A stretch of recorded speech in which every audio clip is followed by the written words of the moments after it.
a los que aman a Dios, todas las cosas les ayudan a bien. Esto es, a los que conforme a su propósito son llamados. Porque a los que antes conoció, también los predestinó para que fuesen hechos conforme a la imagen de su Hijo, para que Él sea el primogénito entre muchos hermanos. Y a los que predestinó, a estos también llamó. Y a los que llamó, a estos también justificó. Y a los que justificó, a estos también glorificó. ¿Qué pues diremos a esto? Si Dios es por nosotros, ¿quién contra nosotros? El que no escatimó ni a su propio Hijo, sino que lo entregó por todos nosotros, ¿cómo no nos dará también con Él todas las cosas? ¿Quién acusará a los escogidos de Dios? Dios es el que justifica. ¿Quién es el que condenará? Cristo es el que murió, más aún el que también resucitó, el que además está a la diestra del Dios, el que también intercede por nosotros. ¿Quién nos separará del amor de Cristo? Tribulación, angustia, persecución, hambre, desnudez, peligro o espada, como está escrito: por causa de ti somos muertos todo el tiempo, somos contados como ovejas a matadero. Antes, en todas estas cosas, somos más que vencedores por medio de aquel que nos amó, por el cual estoy seguro que ni la muerte, ni la vida, ni ángeles, ni principados, ni potestades, ni lo porvenir, ni lo presente, ni lo porvenir, ni lo alto, ni lo profundo, ni ninguna otra cosa creada nos podrá separar del amor de Dios que es en Cristo Jesús, Señor nuestro. Aleluya. Gloria a Dios. Bueno, vamos a leer poco a poco lo que estos 3 versículos, ¿no? Romanos 8, 28, 29 y 30, para quedarnos ahí, para no tocar otros temas. A veces de un solo versículo podemos tocar 10 temas, de un solo versículo. Entonces, por eso es que trato de entrar en materia, pero no salirnos de la materia. Entonces dice la Escritura que a nosotros el Señor, desde antes de la creación del mundo, nos predestinó. Entonces hay hermanos que les cuesta entender la palabra predestinar. Ellos creen que predestinar es que ya Dios habló y que tú no tienes que hacer nada. Yo puedo ser empresario y mi hijo está destinado a ser empresario porque va a heredar toda una fortuna, pero a lo mejor él no quiere. A lo mejor se mete a vicios, como ha pasado. Yo tengo conocidos que los padres le dieron tremenda herencia y ellos viven como el hijo pródigo, gastando todo y terminan quebrando el negocio del pobre viejito que se mató toda la vida para dejar esa riqueza. Lo despilfarraron. Entonces el Señor, la Escritura dice que nosotros fuimos predestinados. Mira, yo me pongo a pensar mucho, yo reflexiono mucho, ¿no? Y me pongo a comentar y a pedir al Señor por qué el pueblo judío sufre tanto. Y a veces nosotros no sabemos que somos judíos, porque nosotros hemos sido injertados, hermano. Y el pueblo que se llama judío ha sido acortado. El pueblo de Israel, que el Señor continuó desde hace 2000 años, es el que habla en Hechos 2, donde el Señor confirmó la revelación con los 120 aquellas personas que estaban congregados. Ahí siguió el pueblo de Israel. Los demás se fueron quedando en el desierto. Y muchos de los pastores no dicen esto, pero hay que decirlo para que el domingo pasado, ¿qué aprendimos? Que tenemos que preguntarnos, ¿dónde estamos en el camino? El Señor está sentado a la derecha del Padre, como acabamos de leer. Pero ¿dónde estamos nosotros? A lo mejor la posición del pastor no es la misma que la mía. Y la mía no es de la hermana ya del diácono. A lo mejor unos van adelante, otros van atrás, como pasó en el pueblo de Egipto cuando el Señor los llamó. Los que estaban al lado del altar, los hijos de Aarón, se pusieron a poner fuego extraño y el Señor los mató. No es lo mismo estar al lado de la presencia del Señor que te dice, coloque el incienso así, haga las cosas asado. Yo las sigo haciendo como a mí me parece. Cuidado. Eso está bien para el que va de último. Pero cuando Dios sacó al pueblo de Israel, gente de naciones se sumaron a ese llamado. Gente que traía otra cultura diferente al pueblo hebreo, que ya el pueblo hebreo tenía mañas también. Así nos pasa a nosotros. Entonces los que van de último, por ejemplo Amalek, porque el Señor tenía una venganza contra Amalek. ¿Te acuerdas el caso de Saúl y el profeta Samuel?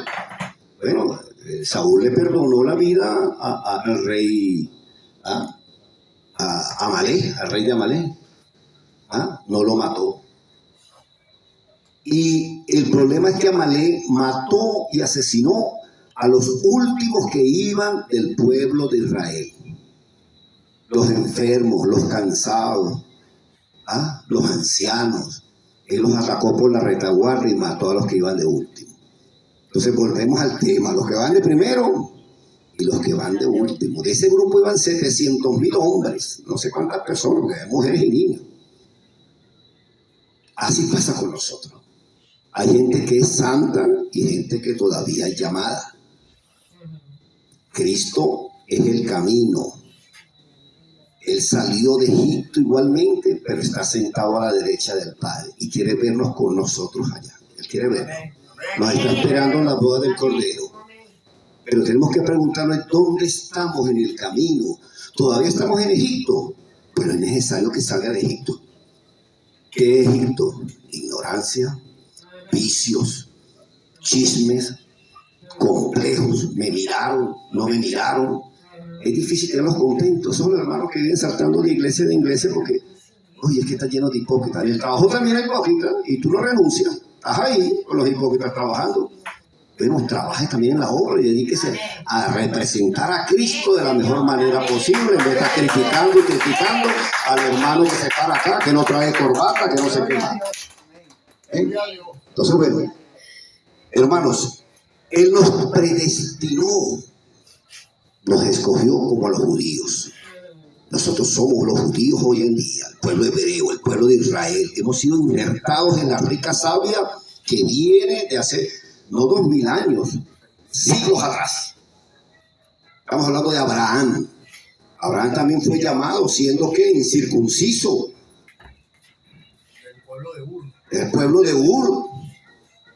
Y a los 75 años, a los 99 años fue que se hizo ciudadano de hebreo la circuncisión. La señal de creyente, 24 años después. Entonces, este camino no es de un día, hermano. Si nos agarra la muerte y seguimos luchando, gloria a Dios, porque ahí está el ladrón de la cruz. Señor, acuérdate de mí cuando estés en tu reino. Estarás conmigo en el paraíso. Si el Señor lo dice, amén. Pero mientras que estamos vivos, prosigamos la meta. Amén. No nos cansemos. Entonces, hemos sido predestinados. ¿Y qué acabamos de leer? Dice que a los que de antes conoció, con cualquier patriarca, Abraham, David, Moisés, Israel, Jacob, Pedro, y pon tu nombre. A los que antes conoció, Él los había ¿qué? Predestinado. ¿Para qué? Ahí está la pregunta que tenemos que hacernos. Las preguntas que hay que hacer el pastor, las preguntas que hay que hacer los maestros, para que nos den información para qué el Señor y por qué estamos sentados hoy aquí. A los que predestinó, los que antes conoció, los había predestinado. A los que predestinó, los llamó, como lo ha hecho hoy con nosotros. Pero ¿qué dice la Escritura? Que a los que llamó también justificó. Por ejemplo, voy a colocarles un ejemplo de cualquier patriarca o cualquier hermano que aparezca en la Biblia. Vamos a poner a Pedro y Andrés. Pedro y Andrés estaban oyendo a Juan el Bautista que predicaba y bautizaba. Y Juan el Bautista un día dijo, este es el Cordero de Dios que quita el pecado del mundo.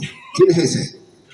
Cristo, el Hijo de Dios, el que nosotros llamamos Jesús. Los hebreos lo llaman Yeshua. Yo soy el Salvador, ese es el nombre de Él en español. Entonces, este es el Cristo, este es el Hijo de Dios, este es el Cordero. Porque ese es el deber nuestro. El deber nuestro no es que siga la denominación. El deber nuestro no es que me siga a mí como pastor o como maestro. Ahí me ha llamado gente por la red, hermano, quiero ser su discípulo. Usted tiene que ser discípulo de Cristo. Amén. Usted tiene que ser discípulo de la verdad. Amén. Y estamos aquí para aprender ¿qué? La verdad. No para que me sigan a mí, sabrá Dios yo que interpreto la Biblia y invento otra religión. Ustedes tienen que buscar la verdad y la verdad es la que tienen que seguir. Amén. Porque ese es Cristo. Así es. La digamos aquí, la digamos afuera o la digamos en otro sitio. Dice, oye, mira, esa enseñanza estuvo buena. Eso, oye, creo que está ajustada a la Biblia, pues ya lo debería lo que Pablo predicaba y Bernabé lo buscaban en la Biblia para ver si era cierto. Entonces, a los que llamó, lo justificó. Juan el Bautista llamó a Pedro, o lo llamó el Señor, ¿por medio de quién? De Juan el Bautista. Pero Juan el Bautista no estaba diciendo, sígueme a mí, no. ¿A quién presentó? Al camino, la verdad y la vida, a Cristo. He aquí el Cordero de Dios, fíjate. Entonces Pedro y el hermano Andrés tenían más de 30 años de edad siendo evangélicos de aquella época, judíos. Iban al culto, iban a la sinagoga, hoy vamos a la iglesia, leían la Torah, hoy leemos la Biblia, es lo mismo. Y Juan el Bautista les presenta a Cristo y ellos siguen a Cristo. No es lo mismo leer Biblia que seguir a Cristo. Pablo era un tipo que sabía más Biblia que cualquiera de nosotros. Le dictó clases, ¿cómo se llamaba este? Gamaliel, un doctor teólogo. Pero no conocía a Cristo. El trabajo de él como religioso y fanático era ver quién no cumplía la Biblia. Oye, la hermana como que tiene la falda corta. Oye, el hermano como que ese pantalón lo tiene muy apretado. Y andaba pendiente de cumplir, que todos cumplieran la Biblia. Él pensaba que era su función. Ese era su trabajo y su ministerio personal. Y el que no estuviera conforme a lo que ellos interpretaban, hasta lo mataban a pedrada, como mataron a un santo como al diácono Esteban. Para que tú veas el daño que nos hace el fanatismo. Leen la Biblia, pero la leen como ellos se imaginan o como la denominación se las interpreta.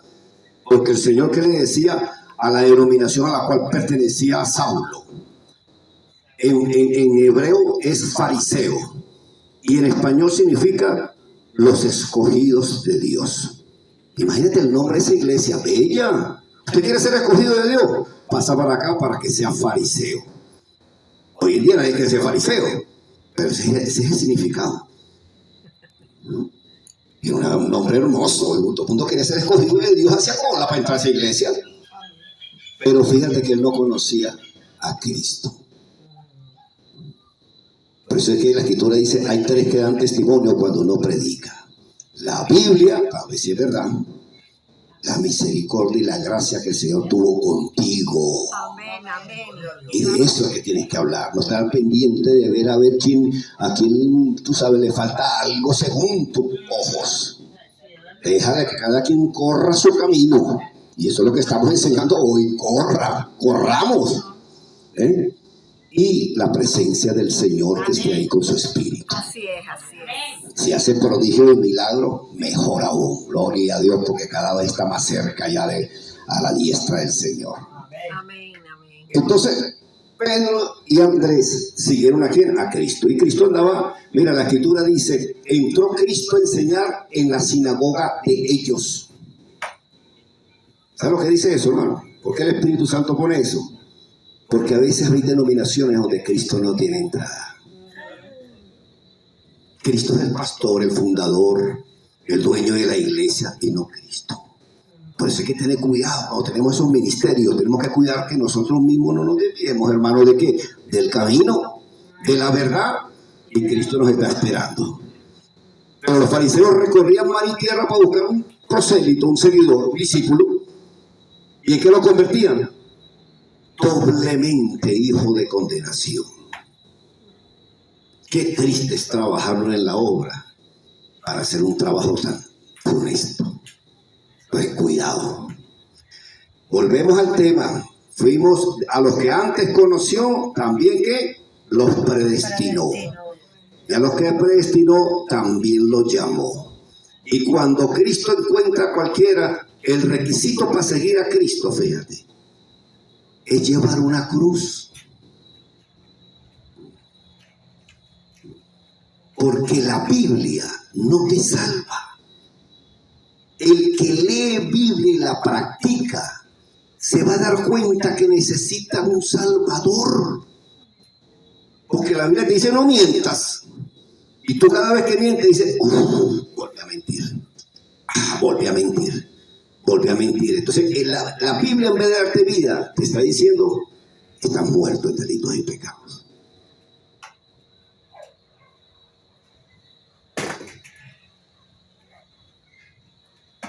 El mismo Cristo decía, Juan 5:39, escudriñen las escrituras porque en ellas les parece que tenéis la vida eterna. Pero ellas hablan de mí, pero no quieren venir a mí para que obtengan esa vida eterna. El propósito de la Biblia es que tú llegues a los pies de Cristo. Así es. Porque te vas a dar cuenta que dice, la Biblia no me está salvando, la Biblia me está condenando. La ley. ¿Qué? Pero la Biblia habla quién es el Salvador.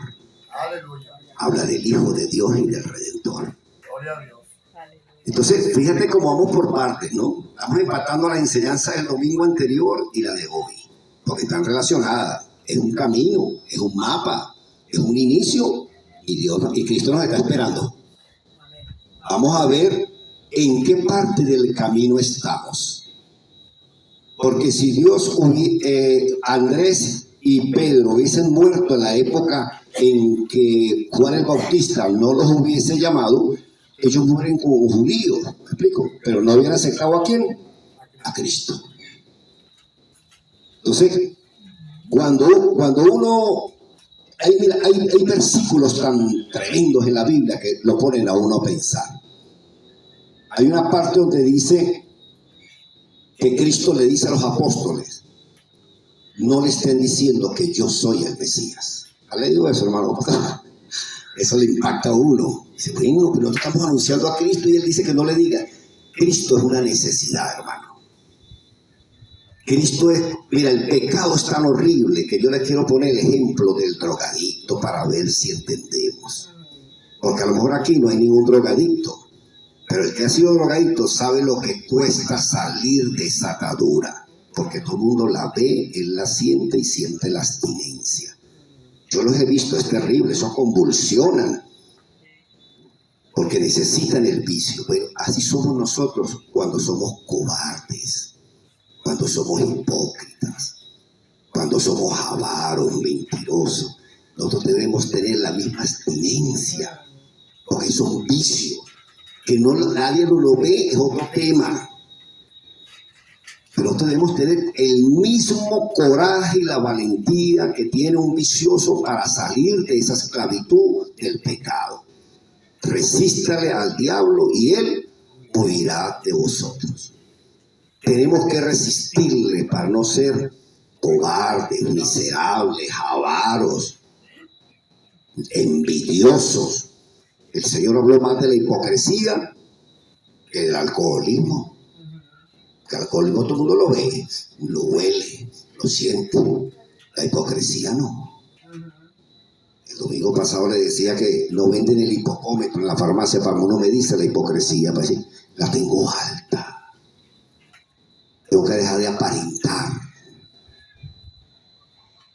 Entonces, Pedro y Pablo conocen a Cristo y Cristo le dice, sígueme. Y para seguir a Cristo, uno debe llevar un requisito que se llama la cruz. Y eso nos enseña. La cruz ¿qué es? Tus pecados. Porque tú, o casi nadie en las iglesias nos enseña que Cristo ya pasó por todo esto que les estoy comentando. Pero tú vienes atrás. Cuando Cristo estaba camino a la cruz, le decía a los apóstoles, le decía, para donde yo voy, ustedes no van a ir ahora, pero irán después. Porque Cristo murió por nosotros, pero tú tienes que morir para esas cosas que el Señor nos va a redarguir y hay que crucificarlas. Hablamos del drogadicto, pero no estemos viéndole la paja al ojo ajeno del drogadicto. Tenemos que vernos nosotros. ¿Qué le impedimos seguir creciendo en la gracia del Señor? Porque si no, el Espíritu de Dios que está sobre nosotros no nos va a llenar porque le seguimos resistiendo en algunos campos de nuestras vidas. A lo mejor no mentimos, pero tenemos un trabajo que es corrupto.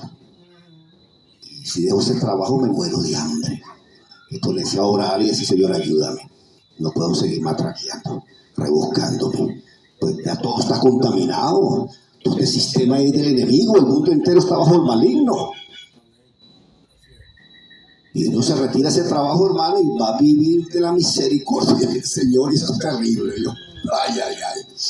Volvamos al tema mejor.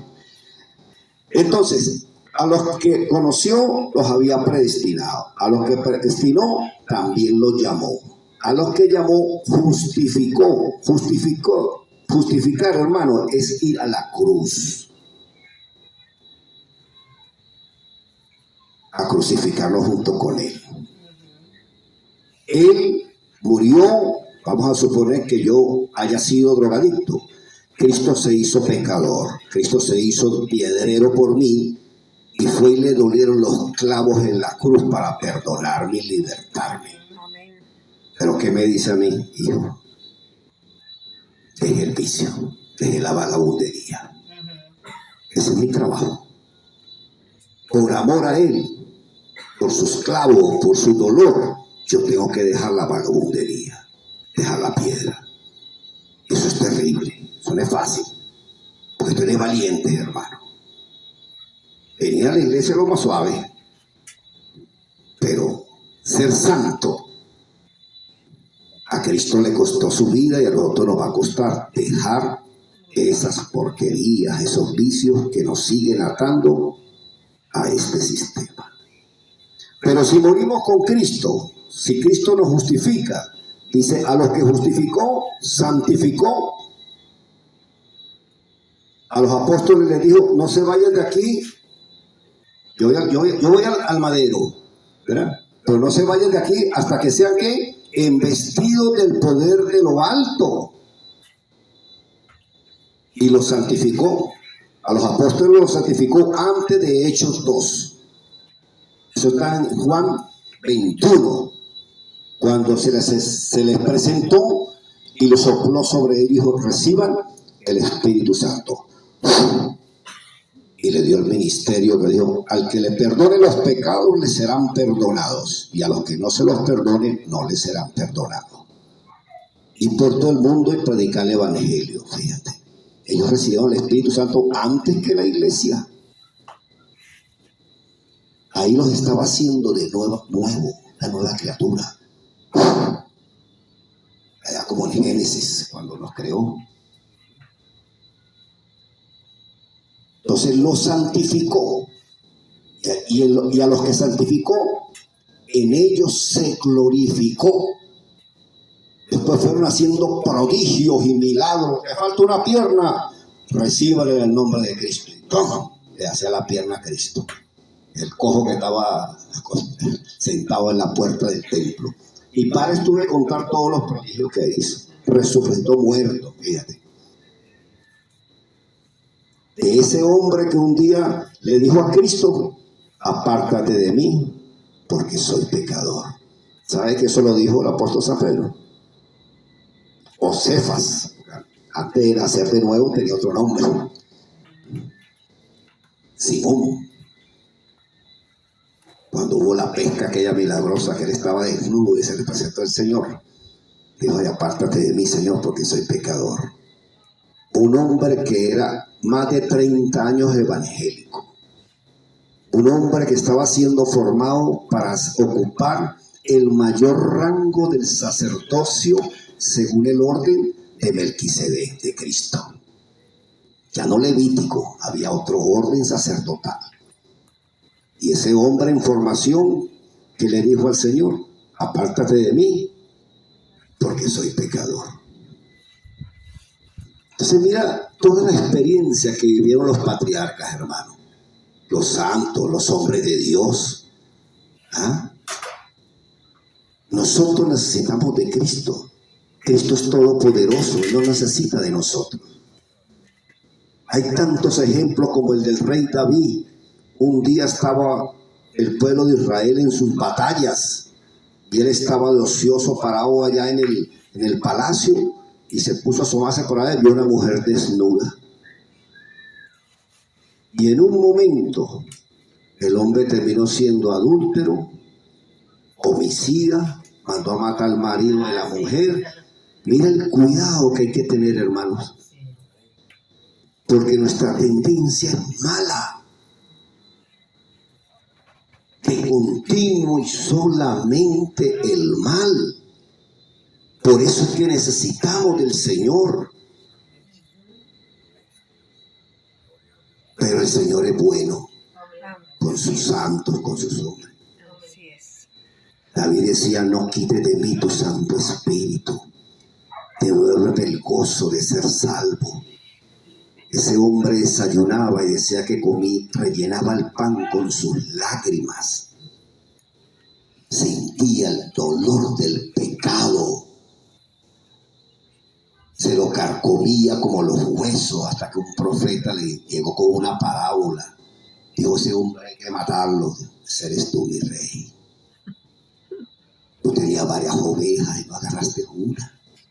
Llegó un invitado que era la codicia y le quitaste al único que le permitía a la sociedad tener una sola mujer. Y fuiste y se la quitaste. Y no conforme con eso, lo mandaste a matar con la espada del enemigo, al ponerlo al frente de la batalla. Mira el monstruo que nos podemos convertir nosotros en un momento. Por eso es que el Señor dice: orad y velad, para que no hagamos lo que siempre queremos hacer, el mal. Porque el peor enemigo somos nosotros mismos. Ahí no estaba Satanás. Pero lo que Satanás ha hecho, el daño que nos ha hecho, ahí estaban las consecuencias, la semillita del mal.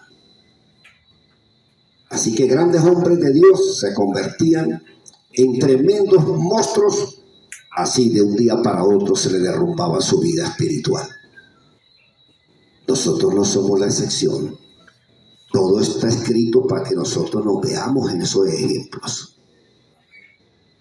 Así que, amados hermanos, vamos a rebobinar. A los que antes conoció, también los había predestinado. ¡Qué bendición! ¡Qué bendición! Y a los que predestinó, nos llamó. Pero muchos son los llamados y pocos los escogidos. Así que corramos con paciencia a la meta que tenemos adelante, con los ojos puestos en Cristo nuestro Señor y Salvador. Que nada nos distraiga, que si el marido, que si la mujer, que si el trabajo, que si el problema, que pares tú de contar todas las excusas cotidianas que tenemos. Nos separe del amor de Cristo. Dice que ni lo creado, ni las potestades. No perdamos la visión. Fuimos llamados, vamos a la cruz a crucificar todo aquello que le desagrada al Señor. Que duele, es terrible. Para que seamos investidos de su Espíritu Santo y tengamos ministerios, tengamos dones, tengamos cosas hermosas provenientes del reino de los cielos. Y Él se va a glorificar en nuestras vidas. No importa la condición que estemos, prosigamos la meta. ¿Ok? Prosigamos la meta. Si Abraham duró 24 años y es el padre de la fe, el Usain Bolt de la fe, ¿cómo seremos nosotros? Y ahí me preocupan las generaciones que vienen, sin disciplina. Nosotros nos dieron un palo para quitarnos la necedad. Los de hoy en día no le puede quitar ni el computador. Bueno, padre, tú de contar qué personalidad y cuánta debilidad no tiene. Eso me preocupa. Así que, amados hermanos, examinémonos siempre dónde estamos en el camino y cuál es el siguiente paso que tenemos que dar de fe. Así es. Amén. Hasta el último día estaremos luchando. Así es. El ladrón de la cruz andaba medio torcido en el camino, porque era evangélico, era judío. Sabía que el Mesías era bueno. O sea, acuérdate de mí cuando estés en tu reino. Amén. Y en la última hora el Señor anotó en su librito Ay, que usémonos, que nuestros nombres estén escritos en el libro de la vida. Amén. Aplaudo a Cristo, digno de recibir la gloria, la honra por siempre. Amén. Gracias, mi Señor, por todas tus bendiciones. Bendice a tu pueblo, Dios. gracias a Dios.